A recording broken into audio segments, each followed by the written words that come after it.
ira. Ahora, mire esto aquí, hermano. Dice la palabra de Dios, Sedequías hizo lo malo ante los ojos de Dios. Usted recuerda Santiago capítulo 4, verso 17, dice, el que sabe hacer lo bueno y no lo hace, es pecado. Nosotros sabemos hacer cosas buenas. Hemos oído sobre cosas buenas de la Biblia, hemos aprendido sobre cosas buenas, pero no estamos haciendo cosas buenas.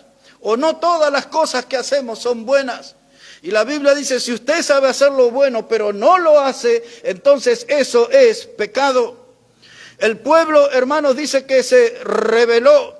Dice el texto que hemos leído, Dios le enviaba palabras, se burlaban de los predicadores. ¿Sabe qué, hermanos? Nosotros, por lo general,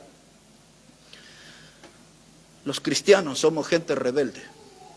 Somos gente complicada. Somos gente realmente complicada, hermanos. Somos duros para entender. Y muchas veces nosotros, hermanos, aprendemos a los golpes. No escuchamos el consejo de Dios, no seguimos el consejo de Dios. Y de pronto la vida nos golpea duramente, nos sacude. Y entonces ahí sí venimos al Señor de nuevo. Y ahí sí, cuando la vida nos puso en un aprieto verdadero, entonces ahí buscamos a Dios y nos acordamos de la oración y leemos la Biblia y hasta doblamos rodillas y hasta venimos a todos los cultos.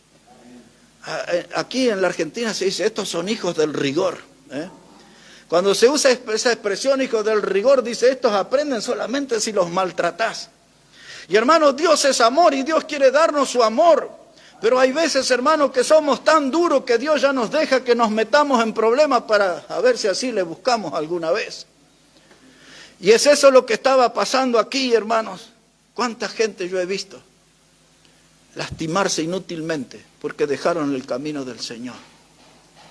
Las iglesias que yo he pastoreado, muchos de los hermanos que dejaron el camino del Señor tuvieron 3 destinos. Y en cantidad, no es que era un caso o 2. Cuando dejaron el camino del Señor y cerraron su oído y su corazón a la palabra de Dios, su destino fue el hospital. Otros, el destino fue la cárcel. Y otro, el destino fue el cementerio. Yo lo he visto, los hermanos que se sentaban con nosotros por años en los cultos. Se les predicó, se les habló, se les acompañó, se oró junto con ellos, se les enseñó la palabra. Pero después, hermanos, nos enteramos y este está allá, vaya pastor al hospital a orar por él. Está grave, está mal. Y muchos se fueron con el Señor desde el hospital. Y otros, llore pastor, ¿sabe cuántos permisos tuve que firmar yo? A compromisos delante de los jueces de cuidar. Porque cayeron presos y los largaron en libertad condicional, pero yo como el predicador tenía que firmar delante del juez para hacerme responsable de esas personas. Y ellos tenían que hacer trabajo comunitario y yo tenía que vigilar eso. Y uno decía, ¿por qué se metieron en esa clase de delitos si estaban bien en el camino del Señor? ¿Y sabe cuántos de esos que se sentaban con nosotros los tuve que acompañar hasta el cementerio y vi la última palada de tierra sobre su féretro? Es tremendo, hermano. La vida del predicador no es una vida sencilla. No es pararse sábado y domingo aquí a hablar de la palabra. Y estoy hablando de esos y vienen rostros, personas, nombres y apellidos de gente que formó parte de una casa rebelde. No querían escuchar la palabra. Pero ¿por qué tenemos que llegar a ese punto si Dios nos habla? ¿Por qué tenemos que ser como el hijo pródigo recién cuando estamos en el chiquero con esos cerdos inmundos? Recién ahí reaccionamos y decimos, volveré a la casa de mi padre y le diré, Padre, he pecado contra el cielo y contra ti. ¿Por qué llegamos al chiquero si podemos evitarlo? ¿Se entiende lo que estoy hablando en esta noche, hermano? Se burlaron de los predicadores, no los tomaron en cuenta.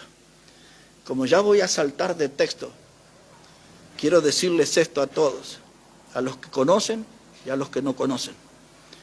Dice Primera de Pedro, capítulo 4 y el verso 17, dice, es necesario que el juicio, ¿alguien conoce ese texto?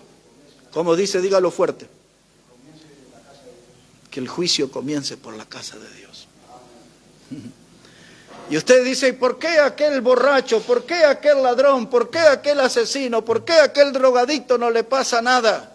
Y Dios dice, es necesario que el juicio comience por la casa de Dios.